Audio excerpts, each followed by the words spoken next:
Hello, c'est François. Bienvenue sur le podcast Pourquoi. Pourquoi ? C'est le podcast qui cherche à comprendre pourquoi mes invités ont, font et feront leur choix. Et oui, on va rentrer dans leur tête. Bienvenue à bord. Voilà, vaut mieux avoir des remords que des regrets, c'est vraiment ça. Ok. C'est de se dire, voilà, je l'ai fait, ça ne m'a pas plu.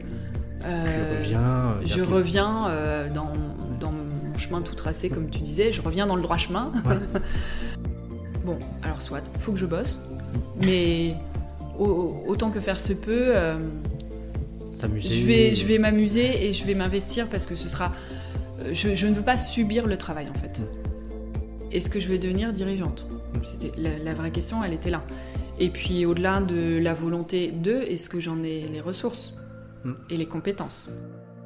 Aujourd'hui, je vous propose de rentrer dans la tête de Marie Filâtre et de découvrir comment cette bosseuse invétérée a su provoquer sa chance et provoquer le destin pour évoluer et devenir entrepreneuse. Je vous laisse découvrir ça dans ce nouveau podcast. Bonne écoute. Parfait.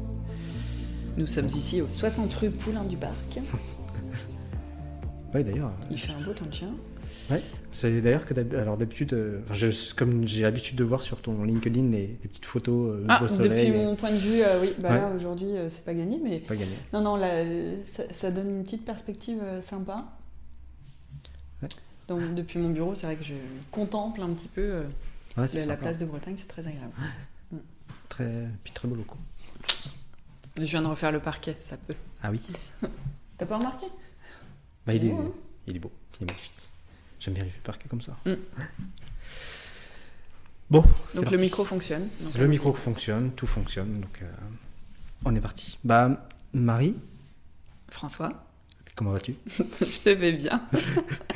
C'est pas marrant parce que tu viens de le dire, hein, c'est qu'il faut se mettre en scène maintenant. Oui, non, mais voilà, c'est ce que je te disais. L'exercice n'est pas tout à fait évident, quand bien même c'est notre quotidien, c'est de donner les bons conseils pour que nos clients fassent le job face aux journalistes, face aux médias. Alors, ok, t'es pas journaliste, ok, on n'est pas sur RTL, mais quand même, voilà, on se met en situation et voilà, c'est pas tout à fait naturel. Ouais. Bah, Sous des airs de je suis très à l'aise, en fait, pas du tout. oui, je suis sûr que ça va être parfait. Je te propose, première question très classique, hein, c'est de te présenter. Parce que justement, tu parles tu coaches des gens, des choses comme ça. Je te propose de te présenter et surtout un peu ce que tu fais aujourd'hui avec l'agence RLIS. Alors, je m'appelle Marie Filâtre, j'ai 39 ans et demi. L'année de la quarantaine est proche. Donc, je dirige l'agence RLIS, qui est une agence de relations presse et influence digitale. Une agence qui a 13 ans et au sein de laquelle on dispense des services, des prestations auprès d'organisations, qu'elles soient privées ou publiques. Des prestations donc de relations presse, avec l'appui d'une équipe d'attachés de presse, dont je fais partie, puisque je suis moi-même attachée de presse. Et d'influence digitale, donc ça consiste à donner de la visibilité à nos clients sur les réseaux sociaux et les accompagner dans l'effort de notoriété nécessaire aujourd'hui à une visibilité sur LinkedIn, sur Insta, via l'appui d'influenceurs et de leur communauté. Okay. Et puis sur la partie RP, là, je développe pas forcément, mais RP, voilà, donner du contenu, offrir du contenu aux journalistes, proposer des sujets aux journalistes, des sujets qui sont propres à chacune des entreprises, donc des sujets qu'on détecte dans les organisations qu'on accompagne. On va définir avec nos clients quelles sont leurs actualités qui peuvent trouver de l'intérêt auprès des journalistes, et puis on va surtout transformer cette volonté de communication en sujet d'information pour les journalistes. Donc ça prend plein de formes. En fait, notre métier, ça consiste à rédiger des communiqués de presse, des dossiers de presse. Donc il y a une grosse partie d'écriture, on va dire, pour proposer du rédactionnel aux journalistes. Et puis, dans Relations Presse, il y a Relations. Donc, c'est aussi se trouver au bon moment, au bon endroit, argumenter, savoir séduire d'une certaine manière les journalistes, en tout cas, capter leur intérêt, piquer leur curiosité avec les sujets qui sont ceux de nos clients. Okay. Donc, il y a de l'argumentation, il y a de l'explication, et puis il y a le bon moment à la bonne personne avec le bon contenu. Donc voilà, mon métier, c'est le métier d'attaché de presse. Alors, avec une petite casquette de dirigeante en complément, mais mon métier, à proprement dit, mon métier, c'est pas de diriger une entreprise, mon métier, c'est d'être attaché de presse. Ok. Et justement, et on en parlait hier au téléphone quand on s'est appelé un peu pour préparer ce podcast, toi, ce que moi je trouve intéressant dans aujourd'hui où tu en es, mais d'où tu en viens, ce qui est le point intéressant, c'est que tu viens du public. Oui. Initialement. Donc ça, en fait, tu as fait je vais pas appeler ça une dérive parce que c'est pas vraiment une dérive. Un cheminement. Un cheminement, parfait. Un cheminement du public où tu as passé quelques années, puis tu es passé dans le privé avec un poste très large. Tout plein de choses qui t'ont amené aujourd'hui en tant que dirigeante et /attachée de presse chez Release. Comment, si on en revient aux origines, comment toi tu es rentré dans ce milieu-là en fait? Alors dans le milieu de la communication? Ouais. Oula, alors là il faut remonter encore même plus loin. Ah oui. Non, enfin plus loin. On peut démarrer à l'origine effectivement de mes premières années en qualité de pro. Mais pourquoi je suis arrivée à la communication, en fait, pour le coup, on va voir à l'issue du podcast qui en ressort, mais il y a plein de choses qui n'étaient pas prévues. Okay. Y compris celle de bosser dans la communication, parce que j'étais une élève moyenne, enfin voilà, on va dire plutôt bonne élève, mais moyenne dans le sens pas plus forte alors très nulle en sciences, soyons francs. Mais un profil un peu littéraire, mais avec une appétence pour l'économie. Donc j'ai fait un bac économique et social. Okay. Je sais même pas comment ça s'appelle aujourd'hui. Enfin, il doit y avoir un équivalent middle bac. C'est ça, ouais. Voilà, où tu fais un peu de tout. Et puis forcément, au lycée, s'est posé la question de savoir vers quoi j'allais. Donc j'avais de vraies facilités, on va dire, en anglais. Donc allez, hop, prof d'anglais. Je m'inscris à la fac d'anglais, mais sans être animée par la vocation d'être prof. Okay. Ce qui est quand même assez intéressant quand tu veux être prof, c'est d'avoir cette vocation un peu ancrée. Faut l'avoir. C'était pas du tout mon cas. Donc c'était, je me disais pourquoi pas prof d'anglais. Mais en fait, il y avait rien qui m'attirait plus que d'autres. Enfin, pas un domaine qui m'attirait plus qu'un autre. Et à cette même époque, mon frangin, qui a 2 ans de plus que moi, lui avait intégré l'IUT de Lannion avec vraiment pour le coup à cœur de devenir journaliste. Il avait ça dans le sang. Okay. Donc l'IUT de Lannion, il y a une branche journaliste et puis une branche communication. Okay. Et donc en discutant avec lui, il me dit si tu sais pas quoi faire, la branche voisine à la mienne, c'est la communication. Les étudiants qui y sont ont l'air de s'éclater parce que justement ils font un peu de tout. Je dis bon, allez, why not? C'est vendeur. Hein. Donc il m'avait passé au téléphone, je me souviens, dans le couloir de la CTU, des nanas, puisque pour le coup c'était très féminin comme section déjà, des nanas donc qui étaient en communication, dans la filière communication de l'IUT de Lannion, qui m'ont raconté un petit peu en quoi consistait leur journée et les différentes matières qu'elles exploraient. Et effectivement, j'ai trouvé ça très vendeur et très intéressant parce qu'il y avait tantôt de l'histoire de l'art, du théâtre, des relations presse, j'ai souvenir, un peu de gestion d'entreprise quand même, du graphisme beaucoup, enfin voilà. Il y avait plein de choses qui me semblaient correspondre potentiellement à mes compétences, en tout cas des compétences à développer, mais donc voilà, me voilà partie à l'IUT de Lannion. Bon, j'ai quand même passé le gros casting de l'IUT de Lannion qui est un peu dur, parce que sur 900 candidatures, ils en prennent 30. Ah oui, dur la sélection, oui. Et j'ai été prise parce que j'étais majorette. D'accord. Ah, tu voulais de l'aspérité, je vais t'en raconter.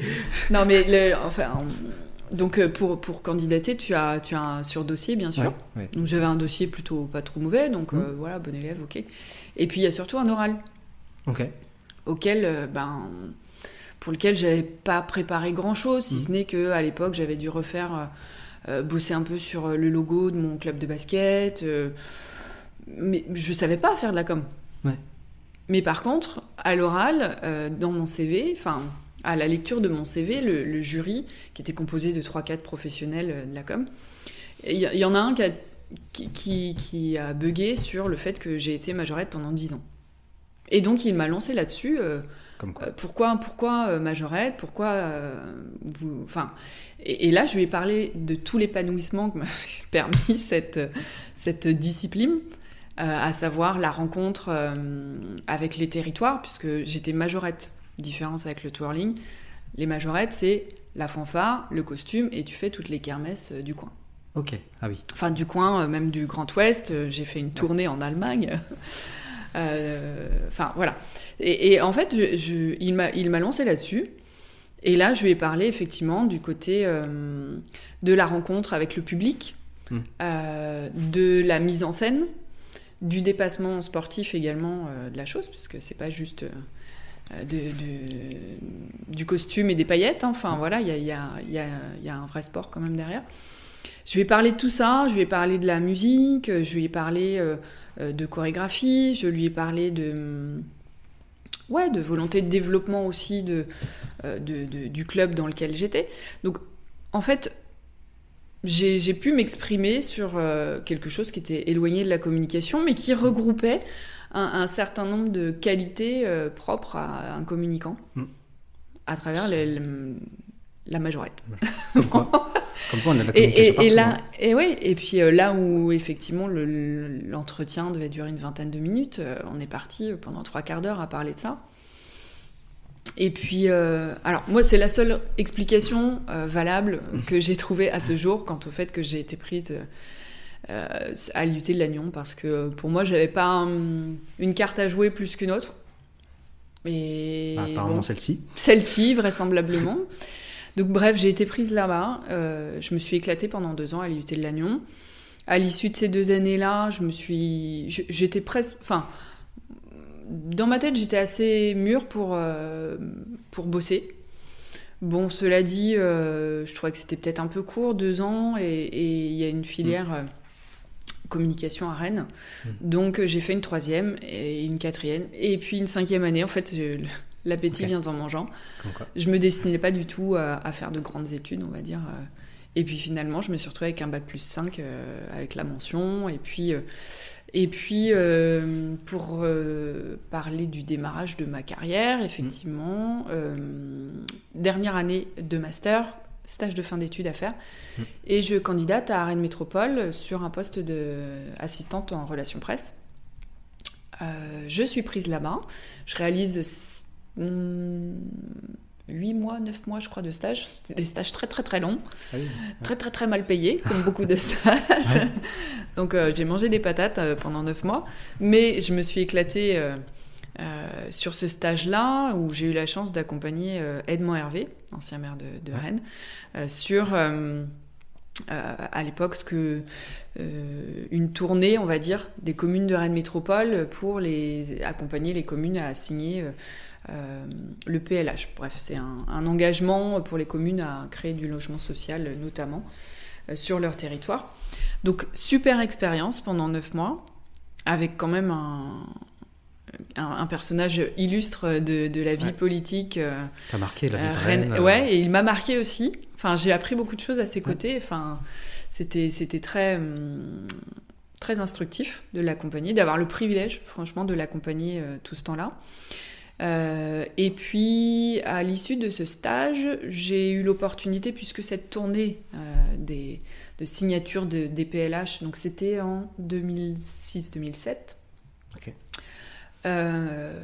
n'était pas terminée. Donc en fait, j'ai eu un CDD pour prolonger et aller au bout de cette mission-là. Donc j'ai eu un CDD de 3 ou 4 mois, ce qui m'a fait au final une année d'expérience entière dans le public.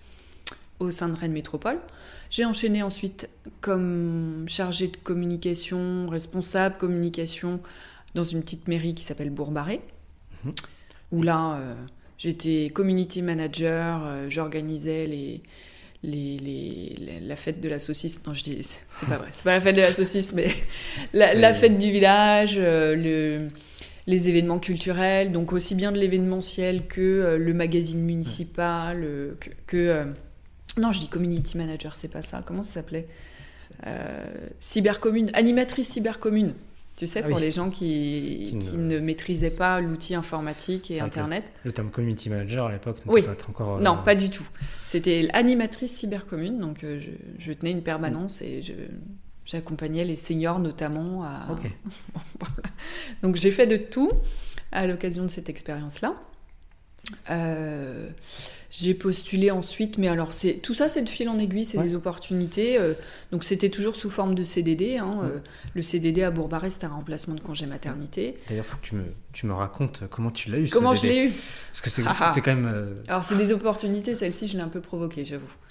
On pourra avoir une discussion sur l'opportunité, la provocation d'opportunité, je pense. Donc je l'ai provoquée. J'ai décroché ce poste à Bourg-Barré de façon très opportune, puisque justement lorsque j'accompagnais Edmond Hervé dans la signature des PLH, une des dates était celle de Bourg-Barré, avec monsieur le maire Didier Nouillou. Donc c'est un petit événementiel, c'est une signature de convention, si tu veux, entre le maire de la commune et puis le président de Rennes Métropole, donc à l'époque Edmond Hervé.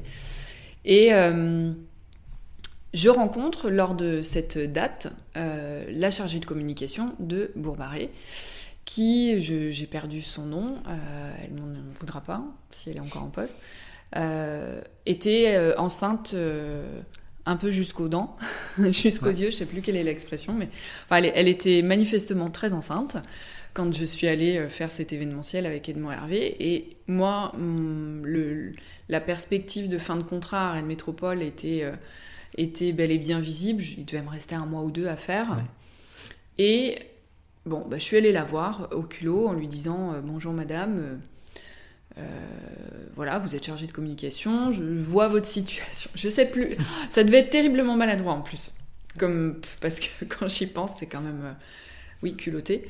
Et bref, je suis allée la voir en lui demandant si elle cherchait pas quelqu'un pour la remplacer à l'occasion de son congé maternité, qui était vraisemblablement imminent. Et elle m'a dit, bah oui, effectivement, je pars en congé maternité bientôt. Et voilà, ça s'est fait tout simplement comme ça. Ce qui est relativement dingue, moi je trouve. Ce qui est assez fou, effectivement, mais voilà, je suis arrivée, tu vois, je parlais en introduction du bon moment, d'arriver au bon moment, auprès de la bonne personne, avec le bon message. Bon, bah là, bingo. Donc j'ai fait 6 mois, un peu plus, 6-7 mois, je crois, là-bas, le temps de son congé maternité à cette dame. Et j'ai postulé à une offre d'emploi au Conseil régional de Bretagne, en me disant... J'ai un petit parcours en communication publique qui commence à être significatif. Ça faisait 18 mois, en gros, que j'évoluais dans ce domaine-là, qui me plaisait beaucoup. Donc je me dis, allez, je postule à une offre d'emploi qui consistait, à l'époque, c'était organiser, donc c'était de l'événementiel, là, pur et dur, organiser le prix Bretagne Jeune Chercheur, qui est un prix qui est décerné aux doctorants bretons. Voilà, je ne sais plus quels étaient les critères, mais bon. Donc c'est un événement qui avait lieu 1 fois par an, et 1 fois par an, en gros, il y avait quelqu'un qui venait en renfort de l'équipe communication d'ores et déjà en place. Okay. Donc j'ai été prise notamment sur... j'ai été retenue du fait de ce parcours en communication publique, qui était d'ores et déjà le mien. Donc j'ai fait un CDD, là encore, de peut-être 9 mois, uniquement consacré à l'organisation de ce prix-là, que de la communication événementielle. Et ça se passait si bien que j'ai eu un CDD complémentaire de peut-être 6 mois, Et là, rien à voir, c'était pour faire un diagnostic de la communication comment dire, comment ils appelaient ça ? Le pôle économique du Conseil régional de Bretagne. Je suis en train de chercher le nom, mais je ne sais plus. Un des grands services, si tu veux, économie, c'était économie, emploi et je ne sais plus quoi. Et donc, en fait, je me plaisais bien au conseil régional, ma tête devait bien leur revenir. Et donc, on a poursuivi où, en fait, j'ai fait le tour de ce service-là pour savoir quels étaient les sujets, justement, communicables de ce service-là et qu'est-ce qu'on pouvait en faire en termes d'événementiel, mais de relations presse, pourquoi pas, de print, de web, enfin voilà. C'était un audit, si tu veux, du potentiel communicant de ce service-là. Donc là, c'était plutôt un travail de presque recherche, en fait, d'analyse, d'audit. De conseil, puisqu'en fait, en gros, j'ai établi un diagnostic et puis j'ai émis mes recommandations pour que ce service-là capitalise sur ses atouts et puisse les faire valoir sous différentes formes, publiquement, à l'externe en tout cas. Donc voilà pour le parcours en communication publique. Donc arrive là une nouvelle fois le terme d'un CDD, puisque ça allait donc faire 3 ans que j'évoluais dans la communication publique. Et la perspective de cette nouvelle fin de contrat m'apparaissait et se pose à moi la question de est-ce que je poursuis en communication publique, ce qui nécessite plus ou moins d'obtenir le concours, en fait. Enfin, il faut passer fonctionnaire. Ouais, passer fonctionnaire. Et donc, à l'époque, je me pose la question, est-ce que je passe voilà, est-ce que je passe la seconde et j'officialise le fait de vouloir m'épanouir pleinement en communication publique et donc passer ce concours qui donne accès à certains postes, en dehors du confort, si tu veux, du fonctionnariat. Il y avait aussi l'accès à certaines offres qui ne sont pas possibles lorsque tu es simplement contractuel. Il y a des promotions internes, voilà. il y a certains postes qui sont très réservés. Tout à fait. Comme ça. Donc, je me suis posé la question. Bon, honnêtement, pas très longtemps, parce que je n'avais que... quel âge j'avais ? 26 ans, un truc comme ça. Donc, j'étais quand même assez jeune, fraîche et pleine d'ambition, et surtout pleine de curiosité. Donc, en fait, oui, effectivement, cette option communication publique, en gros, dans ma tête, c'était validé. J'aime faire ça. Okay. Mais avant de m'ancrer dans un secteur plus qu'un autre, justement, je voulais aller voir le côté obscur de la force et la communication côté privé, côté entreprise. Okay. Donc là encore, je disais, fin de contrat, l'aventure se terminait au conseil régional, j'ai commencé à postuler, là pour le coup, volontairement, pas dans la communication publique, mais dans le privé pour pouvoir aller me tester un peu sur ce terrain de jeu. Et j'ai été prise dans un groupe dans l'industrie graphique, donc un groupe qui s'appelait Agir Graphique à l'époque, qui a changé de nom, qui s'appelle Progevia désormais, un groupe lavallois qui était, dans ces années-là, je ne sais pas si c'est toujours le cas aujourd'hui, 5e imprimeur français rotatif qui imprimait les magazines Côté Ouest, qui imprimait l'Équipe Magazine, enfin des magazines plutôt prestigieux de la presse française. Mais donc, il faisait de l'impression rotative, de l'impression feuille, du brochage, du routage, et qui détenait aussi une agence de communication intégrée qui s'appelle toujours EasyCom. Okay. Et donc, me voilà transportée dans l'univers privé. Et qu'est-ce qui t'a... parce que j'entends bien que tu voulais tester du privé, mais alors que tu as une voie, je ne vais pas dire toute tracée dans le public, pourquoi tu avais cette envie d'aller voir, comme tu l'appelles souvent, le côté sombre de la com, et plutôt du privé en fait. Mais en fait, c'est je pense, je ne vais pas dire que je recherchais l'inconfort, mais c'était la peur de passer à côté de quelque chose. En fait, c'est ça la vraie motivation. C'est de pas... C'est toujours voilà, ne pas regretter de ne pas avoir testé quelque chose, ne pas avoir de regrets. Enfin, voilà, vaut mieux avoir des remords que des regrets. C'est vraiment ça. Okay. C'est de se dire, ben voilà, je l'ai fait, ça ne m'a pas plu. Je reviens dans mon chemin tout tracé, comme tu disais. Je reviens dans le droit chemin. Ouais. Mais voilà, c'est de se dire, on peut évoluer professionnellement dans plein de domaines différents.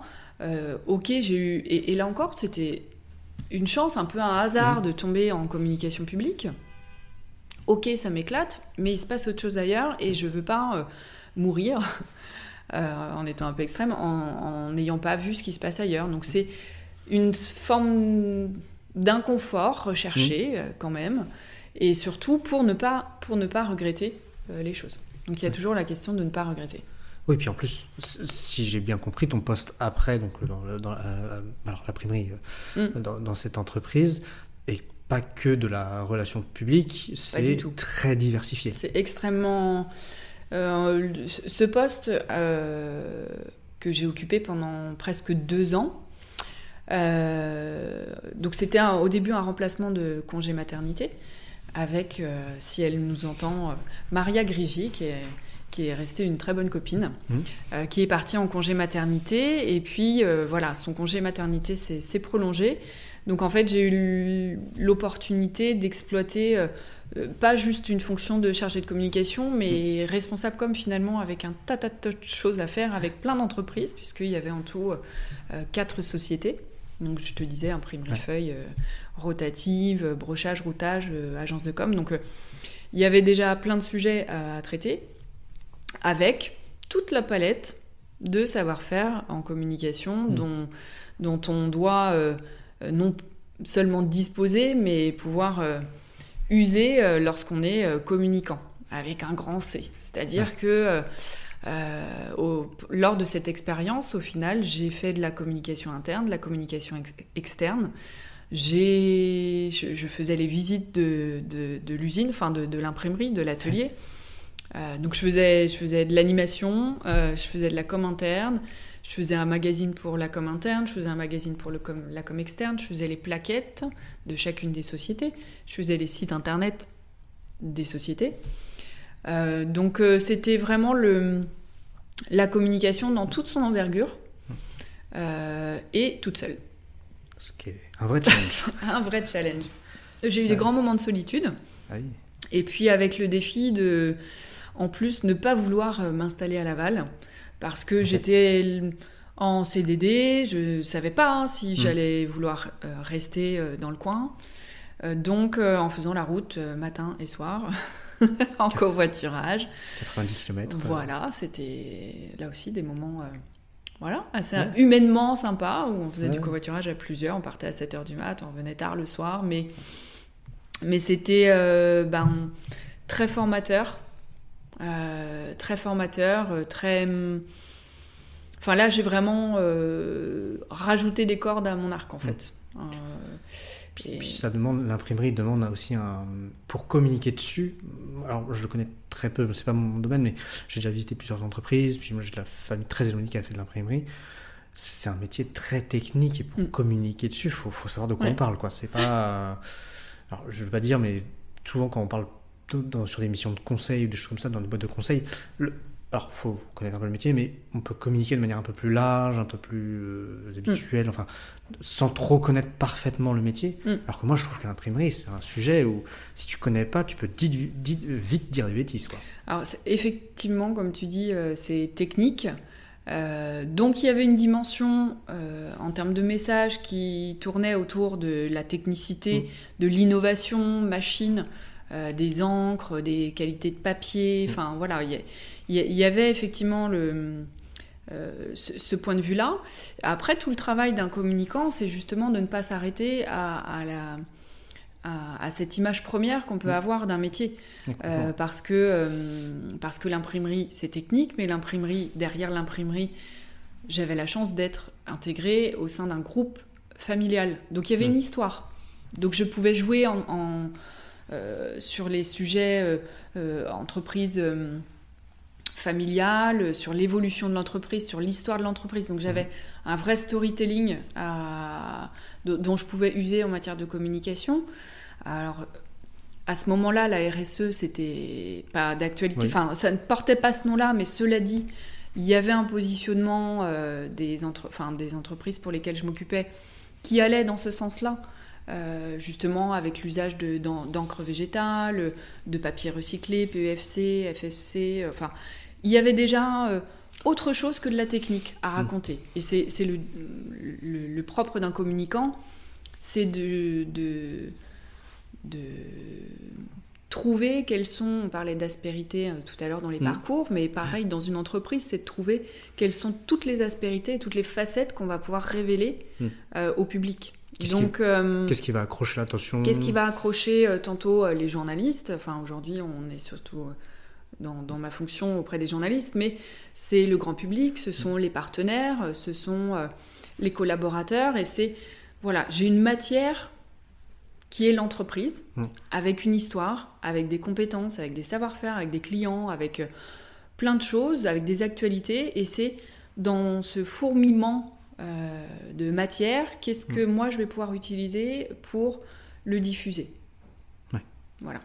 Donc j'ai appris aussi, enfin voilà, clairement, si on revient sur la dimension technique, c'était aussi une curiosité, enfin, Enfin, ça a satisfait ma curiosité quant au fait que, venant de la com publique, je n'avais jamais eu affaire à ce sujet-là, à cette matière-là, justement.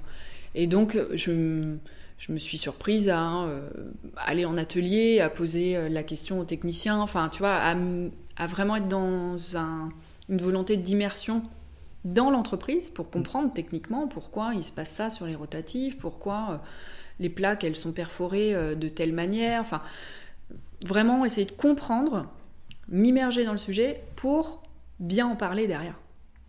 Et aujourd'hui, dans notre fonction d'attaché de presse, on va en parler certainement après, mais il y a cette volonté-là qui est, à mon avis, nécessaire pour bien parler des organisations dont on s'occupe, c'est bien les comprendre.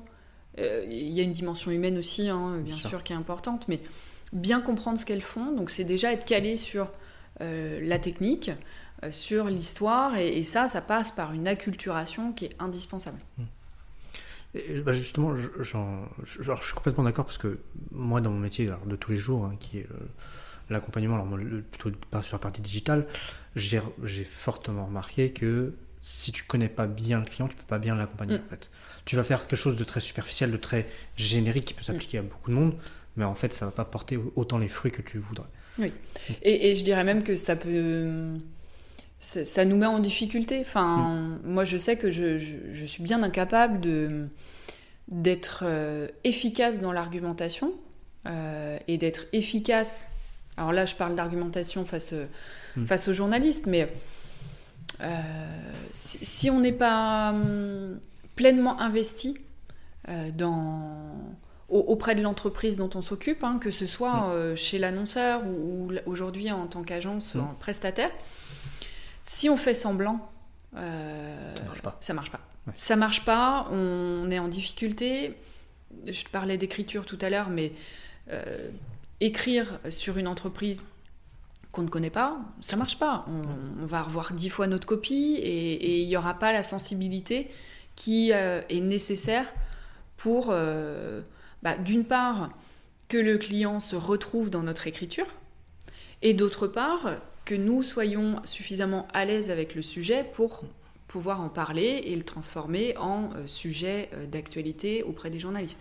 Donc, ouais, tu vois, je disais faire semblant, mais moi, je ne sais pas faire semblant en communication. Ça sonne faux de toute manière. Je vois pas comment ça peut fonctionner. Mais comment ça t'est venu, cette manière de penser ? Parce que tu as été... est-ce que c'est quelque chose issu de ton parcours ? Tu as toujours été comme ça ? Cette idée de t'investir pleinement dans le métier pour le comprendre, pour te l'approprier, même si on sait bien que on ne sera jamais technicien de chacun de nos domaines, enfin de chacun des domaines de nos clients, mais comment ça t'est venu cette manière de penser? Alors, je pense qu'il y a une part de dîner quand même. Enfin, tu vois, je vais pas dire que ça m'est venu du jour au lendemain, ce serait faux. Je pense que cet investissement dans le travail, pas particulièrement dans la communication, mais dans le travail à proprement dit, je sais que j'ai toujours beaucoup travaillé. Ouais. Enfin, on parlait des études où j'étais bonne élève. J'étais bonne élève parce que je bossais, je cravachais comme une cinglée, quoi. Ouais. Voilà, on va pas dire que j'avais des grandes facilités, je bossais comme une cinglée. Quand j'ai commencé à travailler très tôt, là je parle des jobs étudiants et tout ça, enfin, dès l'âge de 14 ans, je faisais déjà du babysitting pour toucher un peu de sous, pour pouvoir m'acheter quelques vêtements. Quand j'ai eu mon bac, enfin, tout, même avant le bac, dès le lycée, en fait, j'ai été femme de chambre tous les étés pour gagner mes 3 francs 6 sous. Ensuite, quand j'étais en études, j'ai travaillé à Champion Saint-Méloire-des-Ondes comme caissière, puis en fait j'ai travaillé 5 ans dans ce petit supermarché. J'ai tout fait, j'ai fait caissière, j'ai fait la mise en rayon, j'ai fait la boulangerie, j'ai fait la charcuterie, j'ai fait le rayon journal des magazines, enfin la presse, j'ai fait le rayon fruits et légumes et j'ai fini responsable caisse. J'ai pris du galon et tu vois ce côté investissement, ce côté voilà, je suis dans une entreprise, alors là j'y bossais, j'avais ma vie d'étudiante la semaine. Et tous les samedis, tous les dimanches, toutes les vacances scolaires, les jours fériés, je bossais. Parce qu'il fallait des sous. Et voilà, quelle meilleure manière de se dire, je n'ai pas le choix, je dois bosser, amuse-toi, quoi. Amuse-toi, donc sois curieuse et essaie de comprendre les choses, ce sera plus facile pour toi. Et puis, il y aura, même si c'était un job étudiant, voilà, caissière chez Champion, ça fait pas forcément rêver. Non. Mais franchement, j'ai appris des choses et je me suis épanouie. Voilà, dans la dimension qui m'était proposée, en tout cas, j'ai pris plaisir. Okay. Et pour moi, prendre plaisir, pour prendre plaisir, il faut s'investir. Parce que, en fait, c'est pourquoi je te pose cette question, c'est parce que c'est quand même, on se connaît nous à travers les réseaux, le CVC, et c'est toujours moi ce qui m'a un peu frappé chez toi, c'est cet investissement dans chaque chose que tu entreprends en fait. Et pour pas le nommer, c'est le CBC où tu as occupé pas mal de postes. Moi, je crois que je suis arrivé, tu étais dans la direction ou dans la présidence. Et je t'ai toujours connu très investi dans les milieux qu'on côtoyait tous les deux. Et j'ai toujours trouvé ça assez dingue, c'est remarquable. Et donc, tu vois, c'est ça qui m'amène à me dire qu'aujourd'hui, tu as cet investissement partout en fait. Tu vois assez juste en fait, mais comme je te le disais, c'est pas, je crois pas avoir switché à un moment, tu vois. Je crois que c'est vraiment le fruit d'un parcours où les choses n'ont pas été faciles. Enfin, rien n'a jamais été simple. Ça a été toujours, tu vois, tel que je te l'ai raconté, ça paraît simple. Je touche du bois sur mon super parquet fraîchement rénové.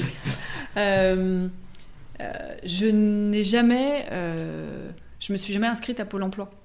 Je ne sais pas ce que c'est. J'ai toujours eu une fin de contrat qui s'est enchaînée sur une autre avec pas plus d'une semaine en général entre chacun des postes que j'ai occupés. Mais ça t'est pas tombé mais c'est pas un hasard. Tout cru c'est dans pas le un hasard. C'est parce que j'ai pas voulu être justement sur le carreau. Enfin, tu vois. J'ai toujours eu un appétit pour le travail. Et parce que j'y prends plaisir, enfin, tu vois, c'est assez vertueux. Au final, faut que je travaille. À l'époque, quand j'étais étudiante, fallait que je travaille. C'était une nécessité. C'était une nécessité pour manger autre chose que des pâtes. Et pourtant, Dieu sait que j'en ai mangé. Et c'était une nécessité financière. Bon, alors soit, faut que je bosse. Mais autant que faire se peut... je vais m'amuser et je vais m'investir parce que ce sera... Je ne veux pas subir le travail, en fait. Tu vois, en fait, j'ai l'impression, je vais m'allonger sur le canapé dans 5 minutes. Maintenant qu'on en parle, en fait, c'est une volonté de ne pas subir. Et je crois que dans ma vie, il y a plein de choses que je veux pas subir. Ouais. Et donc, je préfère être actrice et finalement y trouver mon compte de cette manière-là, pour ne pas, ne pas subir. C'est assez juste, en fait. Mais ce qui est vachement intéressant comme manière de réfléchir, moi je trouve, et je suis très pas en faveur, je suis très en raccord avec ça, parce que en fait, tu vois, ça explique aussi des choses pour moi dans la profession aujourd'hui. Et je reviens sur ce que tu disais, notamment dans ta prise de poste dans le privé, où tu me dis, je prends un poste en remplacement d'une personne seule, donc ça veut dire que tu te retrouves seul dans un métier que je connais pas, dans un domaine que je connais pas, donc là c'est public ou privé. Dans une ville que je ne connais pas. Dans une ville que tu connais pas. Et là je me dis, mais en fait, beaucoup de gens auraient craqué, ne seraient pas. Je crois que tu m'as dit que tu as tenu 2 ans. Pendant 2 ans, faire ça, c'est complexe, quoi. Parce que moi, je vois aujourd'hui, dans mes fonctions, que je n'ai pas de tutorat. J'ai eu 1 an de tutorat au début de ma carrière, c'est-à-dire j'ai eu un supérieur. Après, je n'ai plus de supérieur. Et je me rends compte aujourd'hui que ça m'handicape parce que je n'apprends pas assez vite. Et tu vois, là, je me dis, avoir cette force de rentrer dans un métier que tu ne connais pas, dans un domaine que tu ne connais pas, et en plus un changement radicalement de pensée, parce que public-privé, faut se l'avouer, c'est pas du tout la même manière de penser. C'est pas le même univers. Faut vouloir y aller, quoi. Mais oui, mais c'est vraiment ça. Je crois que je suis formatée dans ma tête pour ne pas être consommatrice. Et je crois que je déteste consommer les choses. Et je préfère être actrice, en fait, de ma vie professionnelle, personnelle aussi. Enfin, à plein d'égards, en fait. Je crois que je réfléchis de cette manière-là, et je crois que je suis faite comme ça. Tant mieux. Mais tu vois, j'ai assez peu d'explications, si ce n'est que peut-être que ce trait de caractère, on va dire, si on peut parler de caractère, ou en tout cas cette façon de penser, je crois qu'elle s'endurcit par contre avec le temps. Ça, c'est une évidence. Et ça, c'est le fruit des expériences, bonnes ou mauvaises. Mais tu vois, le côté je ne me laisse pas faire, je ne veux pas subir les choses, je veux être actrice. Je crois qu'il s'est vraiment... ça a vraiment grandi en moi grâce ou à cause des différentes expériences professionnelles et personnelles, en fait. Voilà, il y a des choses qui te font grandir, ce qui ne nous tue pas nous rend plus forts. Et tu vois, cet engagement, tu vois, cet investissement, cet acharnement même parfois, tu vois, je pense qu'il est aussi le fruit de ce parcours-là. D'ailleurs, quelque chose qui va se confirmer par la suite, parce que là j'avance un peu dans ton histoire professionnelle, tu fais tes 2 ans en imprimerie, puis après tu intègres, et d'ailleurs je t'inviterai à nous raconter un peu comment, mais tu intègres justement, aujourd'hui la structure dont tu es dirigeante, tu intègres l'agence Release. Tout à fait. Alors pour évoquer la manière dont ça s'est passé, c'est moins culotté que le coup de Bourg-Barré, mais on est un peu dans ce même c'est un peu dans le même acabit quand même. À l'époque, comme responsable communication du groupe Agir Graphique, je faisais partie du fichier de prospection d'un monsieur qui s'appelle Johan Fourmont, qui venait de créer son agence de relations presse à Rennes. Et donc lui avait créé en 2009, mi-2009, l'agence. Et je crois qu'en septembre ou octobre 2009, il prend attache avec moi pour savoir si Agir Graphique souhaitait faire des relations presse. Donc démarche de commercial, enfin de prospection commerciale Très classique. Je ne sais plus s'il m'appelle ou s'il m'envoie un mail, bref. On échange et assez rapidement, moi je lui indique que je n'ai pas de budget dédié aux relations presse. Et puis la discussion se termine. Enfin, voilà. Sauf que je réfléchis quand même à cette petite agence à l'époque qui se lançait, qui démarrait vraisemblablement très bien. Et en fait, moi, à nouveau, j'avais cette fin de contrat qui arrivait, puisqu'au 31 décembre de cette même année, moi, je n'étais plus sous contrat chez Agir Graphique. J'avais très envie, de revenir à Rennes, enfin, durablement à Rennes, en tout cas, je n'avais pas vraiment quitté Rennes, mais en tout cas, de ne plus faire les allers-retours, voilà. Donc, j'avais envie de trouver un job sur Rennes. J'avais envie, pourquoi pas, de retourner à mes premiers amours qui étaient les relations presse, puisque en 2006, j'avais démarré en relations presse à Rennes Métropole, où j'avais bien aimé la dimension écriture, relationnelle, enfin voilà, il y avait pas mal de choses qui me plaisaient quand même vraiment bien dans ce métier-là. Et donc, je reviens en fait vers Monsieur Fourmont à l'époque pour lui dire que, bon, si d'aventure ça se développait vraiment bien de son côté, je levais la main pour le rejoindre, pour voilà, apporter mon renfort, mon soutien. Et c'est ce qui s'est passé parce qu'en réalité, on s'est fait un déjeuner à Rennes, puis 2 déjeuners même peut-être, assez rapprochés pour que lui m'explique quelles étaient ses ambitions et comment se développait l'agence de son côté. Moi, lui présenter quelles étaient mes compétences, mes savoir-faire et ma motivation. Et tout naturellement, la collaboration, elle a démarré comme ça. Donc j'ai terminé mon contrat au 31 décembre chez Agir Graphique pour démarrer le 4 janvier, je crois, au sein de l'agence en qualité de première salariée. Donc c'était un vrai privilège déjà de partir dans l'aventure. Et alors ce qui m'a semblé en fait tout à fait génial dans le fait d'intégrer une agence, c'était le non-choix.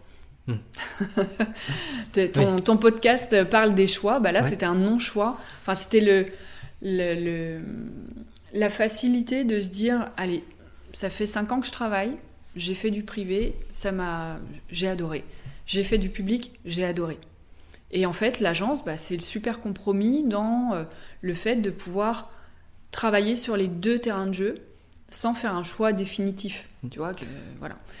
C'est un choix où en fait, pour moi, c'est un choix où tu arrives à faire les 2. Donc oui, c'est le mais meilleur des choix. On va dire que c'est pas... Si j'avais fait le choix du privé ou du public, c'était une forme de renoncement. Oui, je comprends. Là, c'était un non-choix qui me permettait de ne renoncer ni à l'un ni à l'autre et de me laisser l'opportunité de pouvoir exercer sur... autant dans le privé que dans le public, en ayant des choses à faire valoir dans le privé et dans le public. C'est-à-dire que dans mon parcours, j'avais des expériences et des compétences qui pouvaient être utiles à des clients privés et des clients publics. Donc c'était le sentiment d'être utile et à ma place dans une agence parce que en fait, j'avais plein de choses à dire. Enfin, plein de choses à dire, à faire valoir en fait auprès de différents clients. Donc ça, j'ai trouvé ça... en fait, je me suis assez vite sentie à ma place de par cette double casquette qui m'était proposée. Et voilà, l'aventure Release, elle a démarré donc, en 2010. Donc j'ai été salariée jusqu'en 2017. Okay. Donc avec un accompagnement du dirigeant de l'époque dans le développement de la boîte, puisqu'on a développé le portefeuille client, on a développé les ressources en interne, puisqu'il y a eu pas mal de recrutements. L'équipe s'est construite en fait au fil des années. Ouais. Et en 2017, donc l'ancien dirigeant a eu la volonté de s'épanouir pleinement dans la communication publique, qui était une vraie... il avait un vrai goût pour cette matière-là. Okay. Et donc, il m'a proposé de racheter l'agence pour pouvoir, lui, partir sur Paris et puis se dédier complètement à la communication politique, ce qu'il fait toujours aujourd'hui, d'ailleurs. Et voilà, là, pour le coup, j'avais un vrai choix à faire. Oui, parce que C'était plus est-ce que je veux faire ça, est-ce que je veux faire de la communication ou pas dans ma vie, est-ce que je veux faire du privé ou du public, c'était est-ce que je veux devenir dirigeante. C'était la vraie question, elle était là. Et puis au-delà de la volonté est-ce que j'en ai les ressources et les compétences. Parce que c'est un vrai changement de statut, mais surtout de compétences. Il y a tout un panel de choses que, en tant que salarié, même salarié bien placé dans une entreprise où tu ne fais pas, en fait. Non. Et donc cette question, je me la suis posée. Et en fait, je reviens à la notion de ne pas subir les choses. C'était si je sautais pas dans ce wagon-là, je le regardais passer et clairement l'agence se serait faite racheter par la concurrence.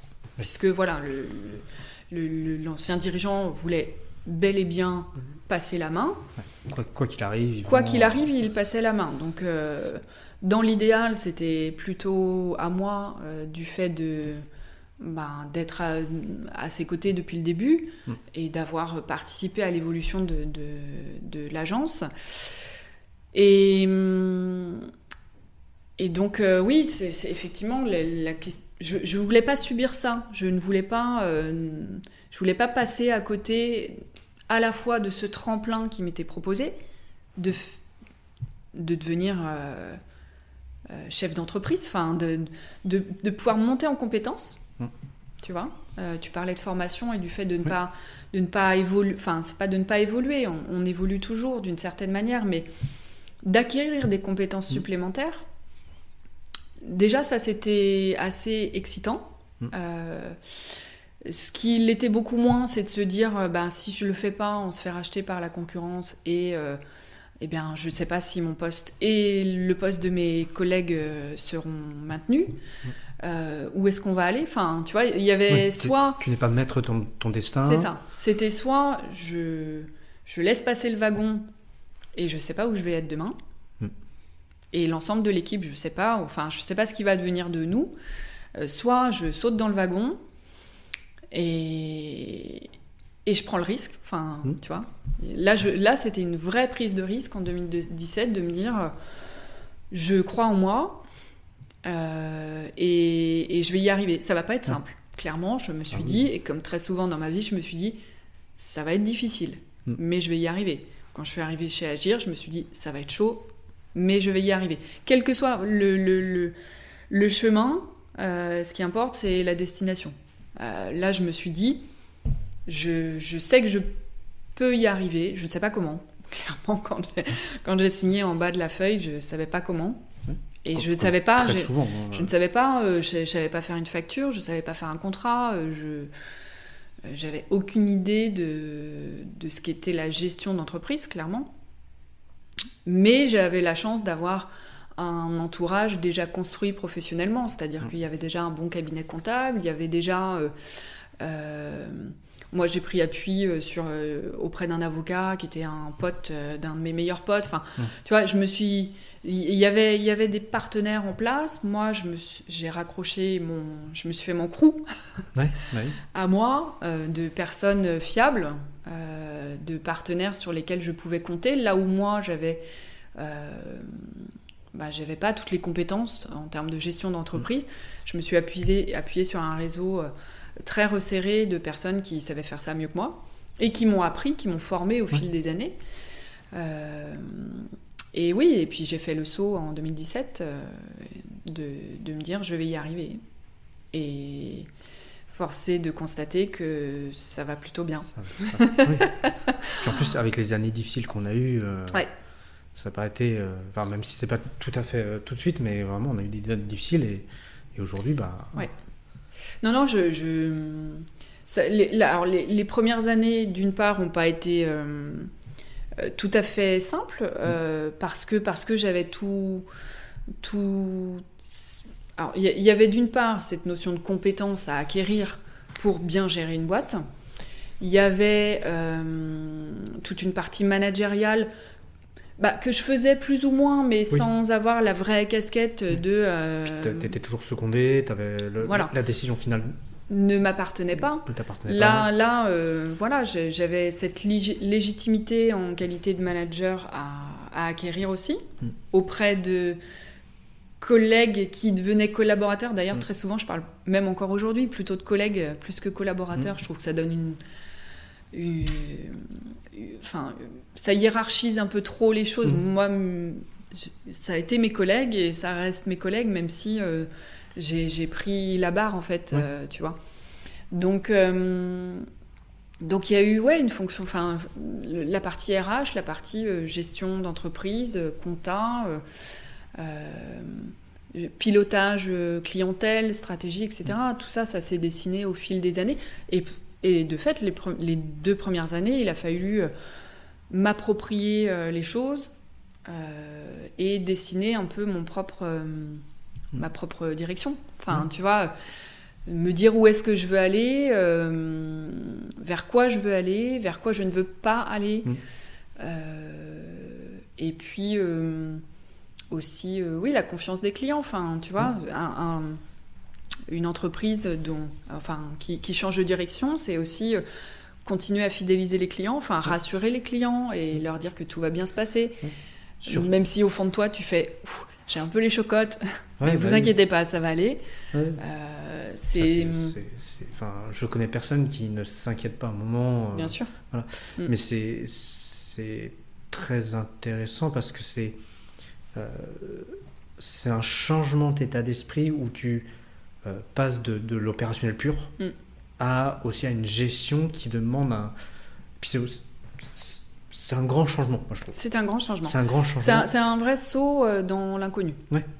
Pour le coup, tu vois, tout à l'heure, j'ai fait la distinction en introduction entre je suis dirigeante, mais j'ai un métier. Alors, je savais que mon métier, je le garderais, mais qu'il y avait une fonction qu'il allait falloir acquérir. Mon métier, je le maîtrisais à l'époque. Donc ça, c'était un truc sur lequel je pouvais compter. Mais il fallait acquérir une fonction. Et ça demande du travail. Là encore, ça demande de l'investissement, de l'acculturation, de la curiosité.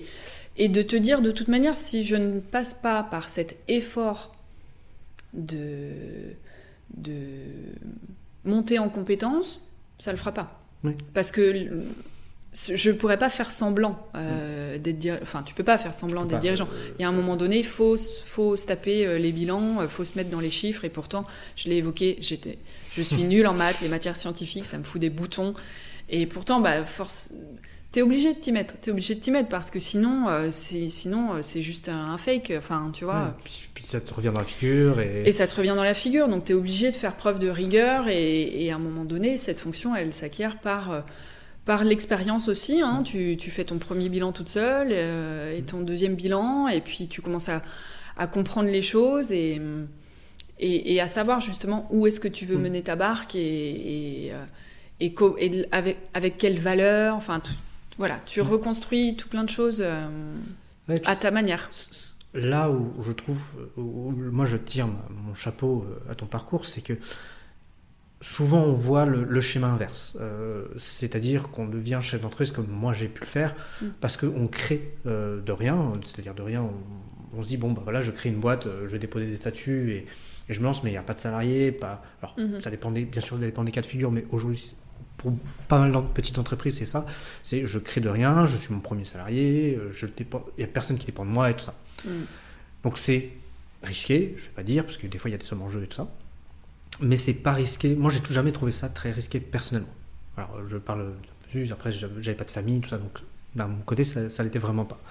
Mais toi, tu es devenu chef d'entreprise, donc tu as pris la tête d'une entreprise où il y avait déjà des salariés, tu avais une vie bien établie, et en fait, c'est une décision qui est pour moi extrêmement lourde et extrêmement courageuse de se dire, ok, je vais réussir à porter ce qui est déjà existant. Oui.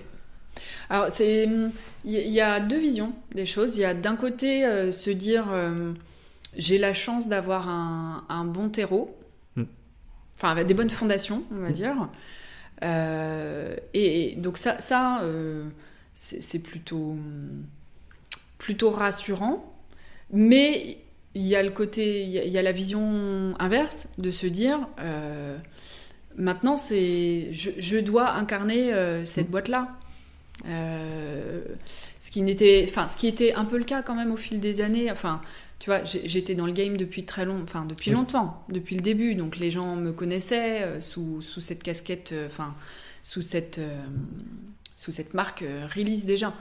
Mais effectivement, le plus dangereux pour moi, ce qui m'a semblé le plus dangereux, c'était de reprendre avec une équipe. Parce que une des raisons qui m'a vraiment motivée en fait à racheter l'agence à l'époque, c'était de se dire tout le monde a un travail aujourd'hui, à moi de faire le job pour que tout le monde en ait un demain. Enfin, tu vois que les gens restent, les gens croient en moi et que les gens aient envie de s'épanouir avec moi en fait. La manière avec laquelle moi je me suis épanouie toutes ces années, j'ai envie que les gens et cette même envie, cette même motivation au quotidien en venant le matin à l'agence. Donc ça c'était pour moi le truc qui m'angoissait le plus. C'était pas la gestion des clients, et pourtant c'est quand même eux qui font vivre l'agence. Mais ça en fait ça reposait, c'était garder des clients, fidéliser des clients, donner confiance aux clients. Je savais faire. En fait. Ça, je savais faire parce que c'était du domaine de mes compétences et du relationnel que j'avais déjà avec mes clients-là. Donc ça, c'est pas ce qui m'angoissait le plus. Ce qui m'angoissait le plus, c'était de gagner cette confiance et cette légitimité auprès d'une équipe qui t'a vu évoluer, mais qui doit s'en remettre complètement à toi demain. C'est un vrai palier. Le 30 ou le 31 du mois, il faut que les salaires, ils tombent. Et si les salaires, ils ne tombent pas, c'est un peu de ta faute, quoi. C'est que t'as mal joué à un moment donné. Donc ça c'était à la fois ce qui m'angoissait, ce que je trouvais très dangereux, parce qu'effectivement, quand tu crées une boîte, tu te casses la gueule tout seul. Enfin, là, si je reprenais et que ça ne fonctionnait pas, je me cassais la gueule avec du monde derrière. Et il y avait aussi un enjeu financier. Je veux dire, la boîte, je l'ai rachetée, quoi. Oui. C'était pas un don. Donc oui, il y avait l'aspect RH qui était pour moi très angoissant et très galvanisant aussi. Parce que ça te pousse à te lever le matin. De te dire, je suis pas toute seule, j'ai du monde derrière qui compte sur moi, auprès de qui je dois être présente et je dois les emmener avec moi, quoi. Donc ça, c'était à la fois stressant et puis galvanisant aussi d'une certaine manière, parce que y a pas le choix que d'y aller. Ce qui est marrant, et d'ailleurs ce sera ma dernière question, on retrouve un peu ce schéma que tu as eu alors au début dans le public, puis après quand tu es passé dans le privé, de te dire je prends un nouveau défi en fait. Je commence à maîtriser, si je traduis un peu et j'extrapole un peu, je commence à maîtriser mon domaine, et là je vais aller me chercher un nouveau défi, je vais aller me chercher une nouvelle chose pour un peu me challenger. Et aujourd'hui, tu m'as dit 2017, c'est ça le rachat. Aujourd'hui on est en 2022. Est-ce que tu connais déjà ton prochain défi ? Mon prochain défi, j'ai envie de penser le virage, on l'a déjà un peu pris, mais c'est d'aller davantage dans ce sens-là. Alors, c'est au sens de l'agence, mais ça me concerne aussi directement. Mon métier, je l'ai dit suffisamment pendant ce podcast, c'est attaché de presse. Et quand on dit attaché de presse, on ne dit pas influence digitale. Ce à quoi je rattache aujourd'hui la baseline de l'agence, tu vois, on est agence de relations presse et d'influence digitale. Donc, il s'agit d'un service complémentaire aujourd'hui aux relations presse. Enfin, moi, je le considère comme tel. On reste cœur de métier relations presse, mais de plus en plus, pour nos clients, on vient adjoindre une fonction d'influence digitale, enfin une prestation d'influence digitale pour faire grandir leur notoriété, leur donner plus de visibilité sur un un support différent que les supports médiatiques classiques, que ce soit la presse, la télé, la radio ou le web. Donc, le web au sens site d'information. Ouais. L'influence digitale, ça fait aujourd'hui 4 ans que l'on a mis le pied dedans, timidement, de manière un peu plus formalisée ces dernières années. Et pour moi, le virage, il est là aujourd'hui. Alors, le virage. Non, je ne vais pas dire le virage, mais tu disais le nouveau défi, c'est mettre les 2 pieds dedans et d'être un petit peu moins timide sur la fonction influence digitale, parce qu'aujourd'hui, alors, je ne confonds pas les relations presse et l'influence digitale, mais on sent qu'il y a une demande qui est quand même croissante et que les choses se passent là en matière de communication quand même, quoi. Enfin, c'est donc, un gros vecteur aujourd'hui qui a grandi et qui grandit. Alors, beaucoup dans le... Alors, je ne vais pas dire non professionnel parce que c'est du professionnel, mais dans certains secteurs, notamment mode, habillement, food et tout ça, ça se voit beaucoup depuis longtemps. Oui. Mais il y a tout ce qui est dans les influenceurs professionnels, et je crois que tu l'as mentionné, notamment du LinkedIn, des choses comme ça, qui commencent à arriver de plus en plus, et c'est un domaine vachement intéressant à observer.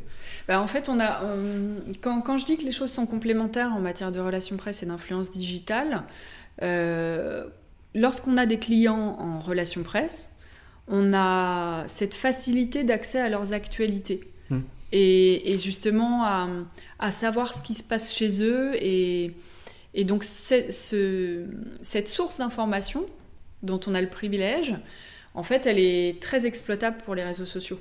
Tu vois, si on parle de LinkedIn, quand on sait ce qui se passe dans la boîte et qu'on le met à profit des journalistes, eh bien, quelque part, on peut en extraire des choses pour créer des posts sur LinkedIn. Ouais. Donc, c'est là où il y a quelque chose une certaine connivence qui peut se trouver. Ça peut s'imbriquer. Après, l'influence digitale, au sens s'appuyer sur des influenceurs pour bénéficier de leur communauté et faire valoir une actualité client, c'est un métier vraiment différent des relations presse, pour le coup, puisqu'il y a une rétribution des influenceurs en face, ce qui n'est pas le cas des journalistes. Mais le côté détecter qui est le bon influenceur, avec la bonne communauté, venir avec lui, auprès de lui, avec le bon message au bon moment, on en revient à cette formule quand même un peu consacrée. Ça, le cheminement, si tu veux, l'approche, elle est similaire. Après, il y a une part, un aspect financier qui, voilà, c'est là où le distinguo est très clair. Mais pour moi, mon défi de demain, c'est d'une part évoluer un peu sur dans ce périmètre d'action-là. Donc c'est mettre non plus un pied, non pas un orteil, non pas un pied, mais les 2 pieds dans l'influence digitale. L'autre défi pour moi, c'est de... Alors ça fait un peu bisounours de dire ça, mais c'est de continuer à faire en sorte que l'équipe, elle prenne plaisir à venir tous les jours à l'agence.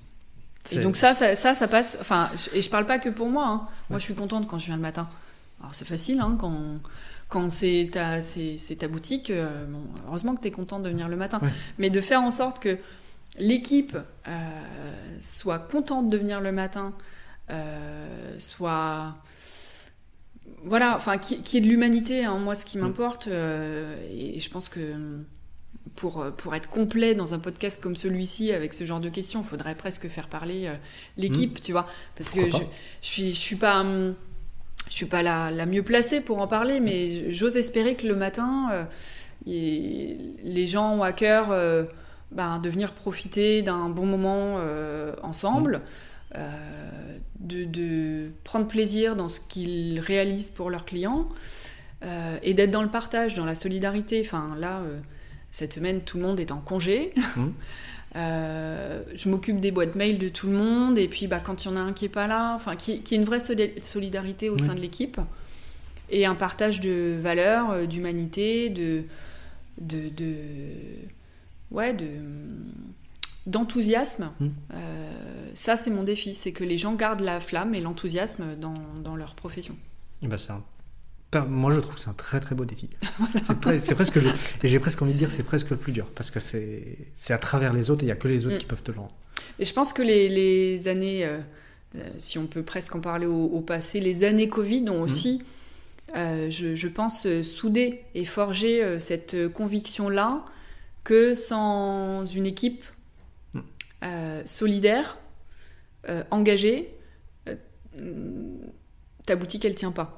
Ouais. Enfin, tu vois, chef d'entreprise, ok, t'as des grosses épaules, hein, tu supportes plein de trucs, mais sans une équipe avec soi, sans une team qui partage avec toi cette envie d'avancer, ça ne marchera pas. Donc moi, mon défi quotidien, c'est pas celui de demain, c'est mon défi quotidien et ça restera, je pense, celui-ci encore pas mal d'années.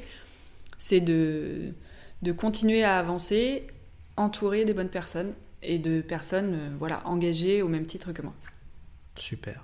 Et ben, je pense qu'on a fait le tour et on va s'arrêter sur ces belles paroles. Très bien. Merci François. Merci à toi, puis merci de m'avoir laissé rentrer dans ta tête. Merci. je t'en prie, tu as les clés, tu me les rends quand même. Ah oui. Dernière question, est-ce que si on veut te contacter, où est-ce qu'on peut te contacter? Est-ce qu'il y a une adresse mail, LinkedIn, des choses comme ça? On peut te Alors, suivre? je suis visible, et l'agence, justement, les cordonniers sont bien souvent les moins bien chaussés. On était très mauvais sur LinkedIn il y a encore pas longtemps. On a repris les rênes, l'agence Release a repris les rênes de son LinkedIn il y a 2-3 mois. Donc, si vous cherchez agence Release sur LinkedIn, vous allez nous trouver. On va faire un post d'ailleurs sur cet enregistrement tout à l'heure. Et puis donc agence Release sur LinkedIn, agence Release sur Twitter. Agence Release et moi, je suis sur Twitter et LinkedIn. Voilà, les deux sont sur Twitter et LinkedIn. Et sinon, nous avons donc des bureaux au 60 rue Poulain du Parc à Rennes et également une adresse sur Paris, mais vous retrouverez tout ça sur le www.agence-release.com. Super, et ben merci beaucoup, puis à très bientôt alors. Merci François, à bientôt. Voilà, c'est fini. J'espère que ce podcast vous a plu. Moi, j'ai adoré. J'espère qu'il vous aura permis de comprendre un peu comment mon invité réfléchit, comment il aborde les situations. Si vous avez aimé ce podcast, je vous invite à vous abonner, à liker et à surtout le partager si vous pouvez. Merci beaucoup et à dans 2 semaines.